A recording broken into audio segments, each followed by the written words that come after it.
오늘 본문의 말씀을 중심으로 해서요,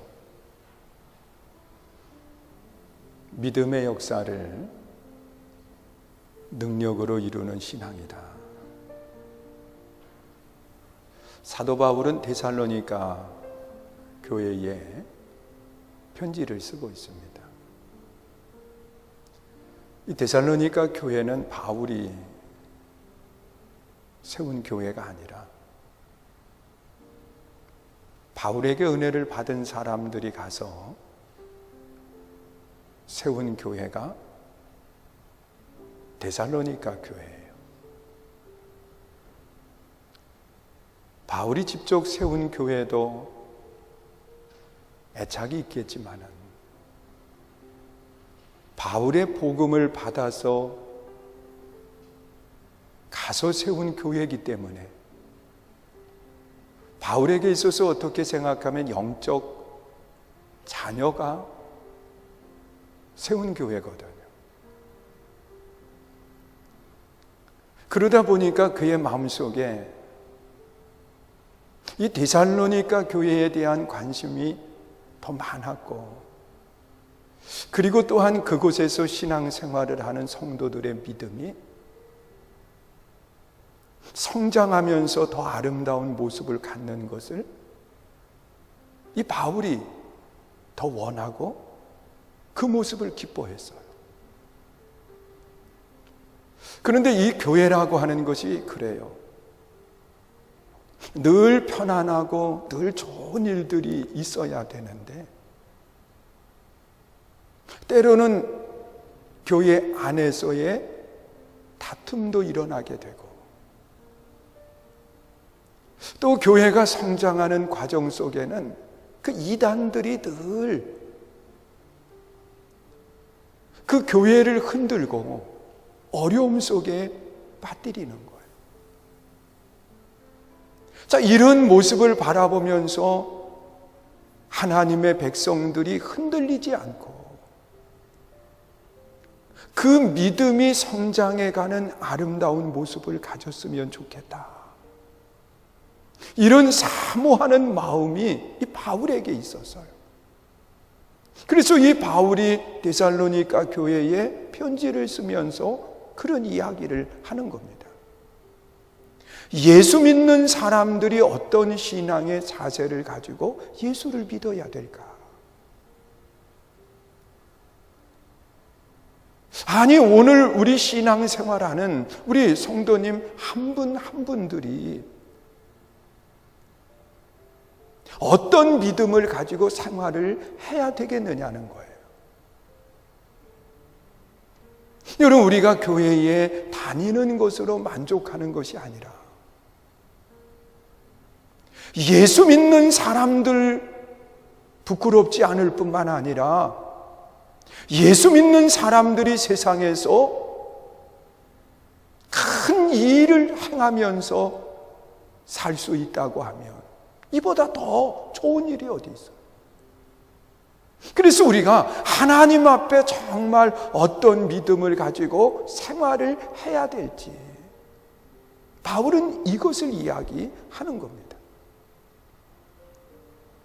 가장 먼저 본문 11절에 보니까 그렇게 말씀을 하고 있어요. 우리 읽습니다. 시작. 이러므로 우리도 항상 너희를 위하여 기도함은 우리 하나님이 너희를 그 부르심에 합당한 자로 여기시고 모든 선을 기뻐함과 믿음의 역사를 능력으로 이루게 하시고.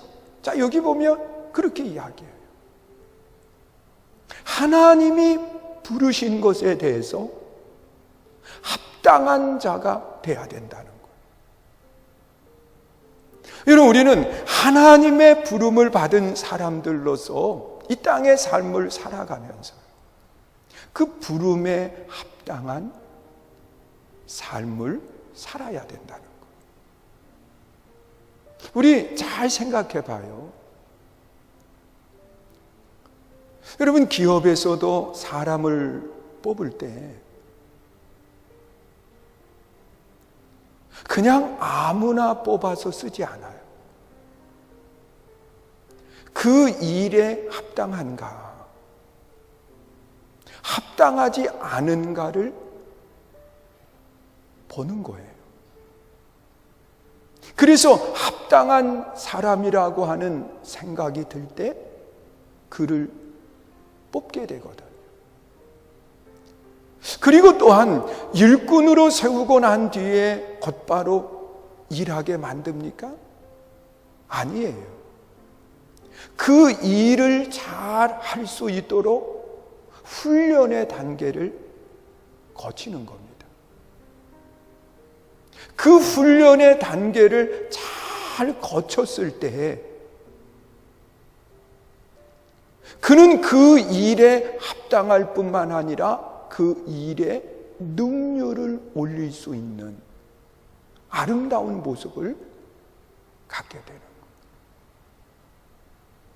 여러분, 의사들도 그 치료하는데 그 의대를 졸업했다고 바로 내보내지 않잖아요. 이 수련의라고 하는 과정을 거치게 하는 거예요. 이 목회자도 마찬가지지요. 우리 신학을 졸업하고 난 뒤에 곧바로 목회를 하는 것이 아니라 그 감리교회에서는 수련목이라고 하는 과정을 거치게 해요. 그래서 합당한 사람으로 훈련을 하는 겁니다. 하나님도 우리를 부르시고 난 뒤에 하나님의 부름에 합당한 자로 세우시고 그리고 합당한 일을 하게 하시는 것.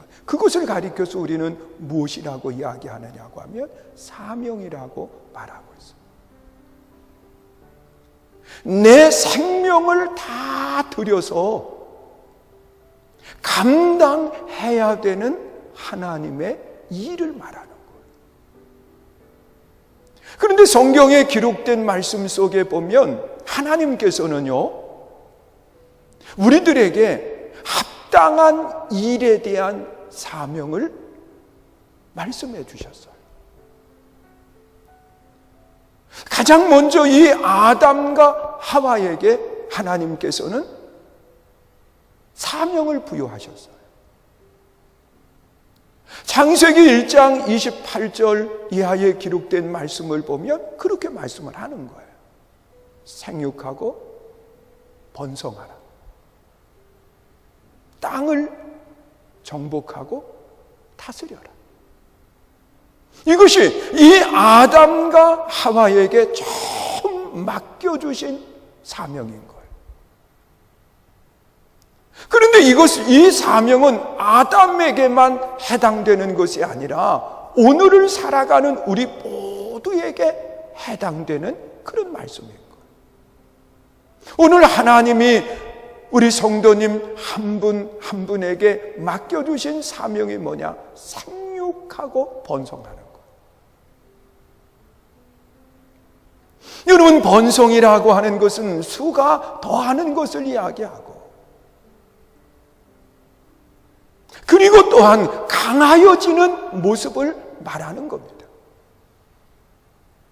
여러분, 하나님이 우리에게 원하시는 아름다운 모습은 뭐냐고 하면 나 하나로 멈추어 있는 것을 원하지 않아요. 생육하고 번성하는 나 하나의 힘으로 그대로 있는 것이 아니라 더하게 할 수 있는 아름다운 모습을 하나님은 기뻐하고 원하시는 거예요. 그런데 번성이라고 하니까 숫자만 더하는 것을 번성이라고 할까? 여러분, 아담과 하와의 모습 속에서도 이 숫자만 늘려놓는 모습은 아니었어요. 그리고 또한 이 번성이라고 하는 말을 아담과 하와에게만 하지 않았어요. 이 노아가 홍수를 거치고 난 뒤에 창세기 9장 1절에 보니까 생육하고 번성하라고 그렇게 말씀해요. 또한 창세기 35장 11절에 보면 이 야곱에게도 생육하고 번성하라고 하는 말을 하고 있어요. 그리고 다른 사람들에게 또다시 이야기하지는 않지만 이 아담과 하와에게, 노아에게, 야곱에게. 그런데 이 번성이라고 하는, 생육 번성이라고 하는 단어를 사용했을 때 이미 노아는 셈, 함, 야벳을 낳은 뒤였어요. 그러니까 또다시 자녀를 낳지 않아요. 야곱도 이미 11명의 자녀를 두고 있은 뒤에 그 말씀을 하셨어요.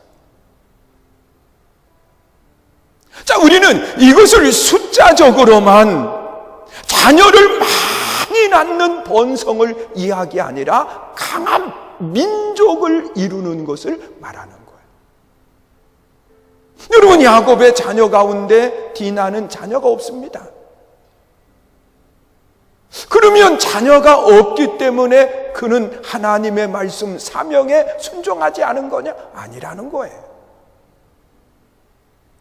여러분, 요즘은 젊은이들이 자녀를 낳지 않는 그런 자녀들도 있어요. 그게 죄냐? 아니라는 거죠. 그러나 하나님이 기뻐하시는 것은 번성이에요. 생육하고 번성하라. 이것은 큰 민족을 이루는 하나님의 놀라운 역사를 이야기하는 거예요. 그래서 야곱 이후에 12아들을 통해서 이스라엘이라고 하는 민족을 이루고 난 뒤에는 다시는 하나님이 생육 번성에 대한 말씀을 하지 않고 있다는 사실이에요.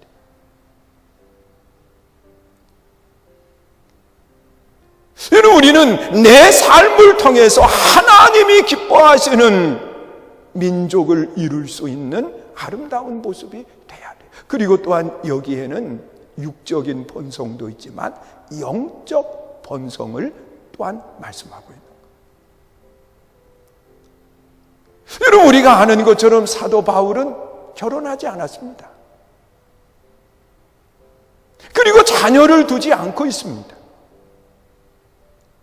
그런데 성경을 읽다 보면 이 바울에게 육적인 자녀는 없었지만 무슨 자녀가 있었느냐? 영적 자녀가 있었습니다. 우리가 잘 알고 있는 것처럼 디모데를 가리켜서 영적 자녀라고 이야기했고, 또한 디도를 가리켜서 영적인 자녀로 이야기하고 있고, 그리고 또한 오네시모는 옥중에서 낳은 자녀라고 그렇게까지 표현을 하고 있습니다. 우리는 이 말씀 속에 이 바울은 육적인 자녀가 있지 않지만 영적 자녀를 두고 있는 것이 이 바울의 모습인 거예요. 우리도 마찬가지예요. 우리도 영적 자녀들이 있어야 돼요. 복음으로 낳는 아름다운 믿음의 자녀들. 이것은 복음을 전하고 그리고 영혼을 구원해내는 아름다운 모습을 이야기하는 거죠.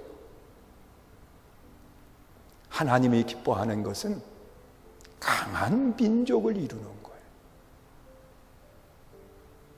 생육하고 번성하는 거예요. 그리고 또한 땅을 정복하는 것이 하나님께서 우리에게 맡겨주신 영적 사명이라는 거예요. 여러분, 이 정복이라고 하는 단어를 사용할 때는 사람과 사람과의 싸움에서 이기는 것을 가리켜서 정복이라고 이야기하고, 이 정복이라고 하는 단어는 전쟁 용어이거든요. 그런데 하나님이 왜 전쟁 용어를 땅에다가 이야기를 했을까? 사람들이 땅을 정복하는데 전쟁을 치르는 것처럼 땅을 내 것으로 만들라고 이야기한 것일까? 그런데 세월이 지나고 지금 우리들이 살고 있는 이 시대 속에 보면 끊임없이 사람들은 땅에다가 무엇을 부여하느냐? 영성을 부여한다는 거예요. 그래서 수많은 사람들이 땅을 섬김의 대상으로 삼고 있어요. 여러분, 애굽의 바로 왕도 이 땅에 영성을 부여해서 땅을 섬겼던 그런 모습들을 우리가 볼 수 있어요. 우리가 살고 있는 이 시대 속에서도 거대한 산들을 대부분 영성을 부여해서 섬기는 모습들을 찾아보게 돼요. 그래서 큰 산, 그것을 섬김을 가지고 대하는 그런 모습들을 보게 되거든요. 하나님은 이런 것들을 기뻐하지 않는다는 거예요. 여러분, 땅은 우리가 섬김의 대상으로 삼는 어리석은 죄를 범하지 말아야 되는데, 우리는 살면서 그런 모습을 가지고 살 때가 너무도 많이 있어요. 그리고 또한 하나님이 창조하신 이 세상을 잘 다스려야 되는데, 다스림이라고 하는 말은 통치와는 다른 뜻을 가지고 있어요. 내가 지배하는 것처럼, 내가 통치하는 것처럼 행하면 안 된다는 거예요. 다스림이라고 하는 것은 아름다운 균형을 이룰 수 있도록 만들어내고, 하나님이 창조하신 그 세상을 더 아름답게 만들 수 있는 것, 이것이 바로 하나님이 기뻐하시는 다스림의 모습인 거예요. 그런데 사람들은 자꾸 지배하고 통치하고 그러려고 하다 보니까 이 세계를 더 혼돈 속으로 빠지고, 그리고 이 세상의 모든 것들을 무너지게 만드는 그런 모습이 되는 거예요. 여러분, 우리는 하나님 앞에 강한 민족이 될 뿐만 아니라 이 땅에 영성을 부여하고 땅을 섬기는 어리석은 사람들이 아니라, 또한 이 땅을 통치하고 이 세상을 지배하려고 하는 어리석음이 돼서는 안 돼요. 그것은 하나님이 기뻐하는 일꾼의 모습이 아니라는 거예요. 하나님이 맡겨주신 이 세상의 모든 것들을 믿음을 가지고 하나님이 기뻐하는 아름다운 모습을 갖추어 갈 때, 하나님은 능력 가운데 그 일을 이루게 하신다고 말씀을 하는 거예요. 그리고 또한 예수님께서 우리 사람들에게 맡겨주신 사명이 있습니다. 여러분, 예수님은 이 땅에 계시다가 마지막 승천을 하시기 전에 이 제자들에게, 아니 오늘 우리들에게 사명을 맡겨주셨어요. 그 사명이 뭐냐? 마태복음 28장 18절 이하예요. 너희는 모든 족속에게로 가서 아버지와 아들과 성령의 이름으로 세례를 주고 가르쳐 지키게 하라. 볼지어다 내가 세상 끝날까지 너희와 항상 함께 있으리라 그랬습니다. 여러분, 예수님이 승천하시기 전에 이 제자들에게 맡겨주신 사명, 이것은 오늘 신앙생활을 하는 우리 모두에게 맡겨주신 믿음의 사명인 거예요.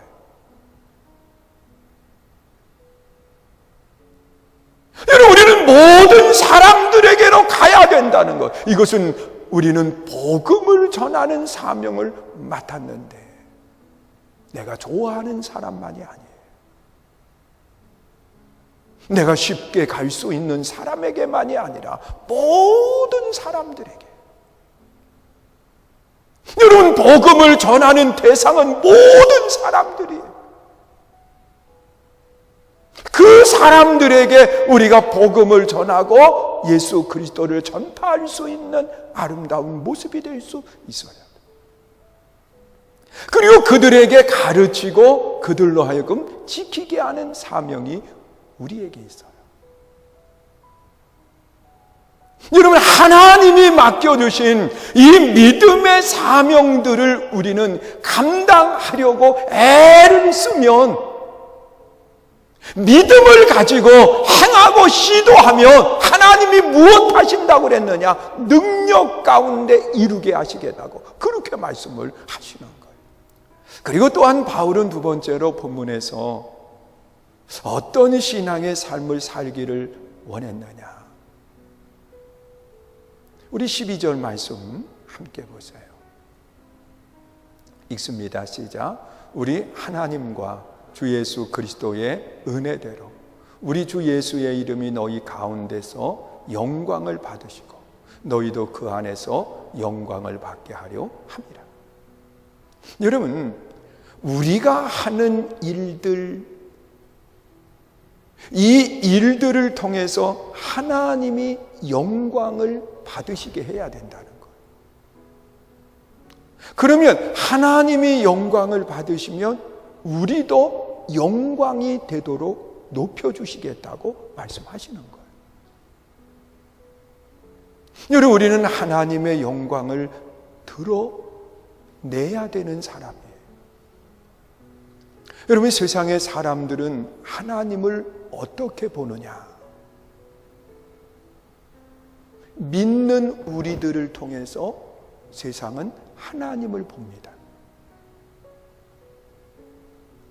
그래서 세상 사람들은 믿는 사람들을 통해서 하나님을 보기 때문에 예수 믿는 사람이 그러면 되냐고 이런 얘기합니다. 예수 믿는 사람이 그럴 수 있느냐 이런 얘기합니다. 여러분, 세상에 있는 사람들은 수없이 많이 그 잘못된 일들을 하면서도 믿는 사람이 그렇게 하면 그것은 더 큰 잘못으로 바라보게 돼요. 그래서 예수님께서는 하나님의 영광이 될 수 있는 두 가지의 모습을 이야기합니다. 하나는 너희는 세상의 소금이요 너희는 세상의 빛이다 그랬습니다. 우리는 소금의 삶을 통해서 하나님의 영광을 드러낼 수 있고 빛된 삶을 통해서 하나님의 영광을 드러낼 수가 있습니다. 여러분, 소금도 그렇고 빛도 그렇고 다 자기를 희생해서 주변을 아름답게 만드는 것을 말하고 있어요. 믿는 성도 내 자신을 희생시켜서 하나님의 영광이 드러나게 할 수 있는 것, 이것이 예수 믿는 사람들의 삶의 모습이 돼야 된다는 거예요. 그런데 우리는 말을 통해서 행동을 통해서 하나님의 영광을 가리울 때가 얼마나 많이 있어요. 사랑하는 성도 여러분, 하나님이 내게 원하시는 삶이 뭘까? 어떤 신앙의 삶을 살아갈 때 하나님은 능력을 베풀어 주실까? 하나님이 내게 맡겨주신 믿음의 사명을 잘 감당할 때 하나님은 능력 가운데 그 일을 이루게 하시는 거예요. 또한 하나님의 영광이 될 때 하나님께서는 그 일을 이루시기 위해서 능력을 행해 주시는 거예요. 내 욕심을 채우고 내 욕망을 채우고 내 만족을 이루기 위해서 행동할 때 하나님이 능력을 베풀어 주시는 게 아니에요. 하나님이 맡긴 사명 믿으십니까? 그리고 하나님의 영광이 되는 일, 이런 일들을 우리가 행해 갈 때 하나님은 내게 능력을 베푸셔서 그 일을 이루게 하시는 거예요. 우리 한 주간 살아갑니다. 그리고 특별히 한 해를 마치는 12월 첫 주입니다. 여러분, 이 남은 시간 속에 우리가 정말 부끄럽지 않도록 하나님이 내게 능력을 베풀어 주실 수 있도록 그런 믿음의 아름다운 삶이 우리 안에 있기를 주의 이름으로 축원합니다. 우리 함께 찬양하고 함께 기도합니다. 이 시간 사명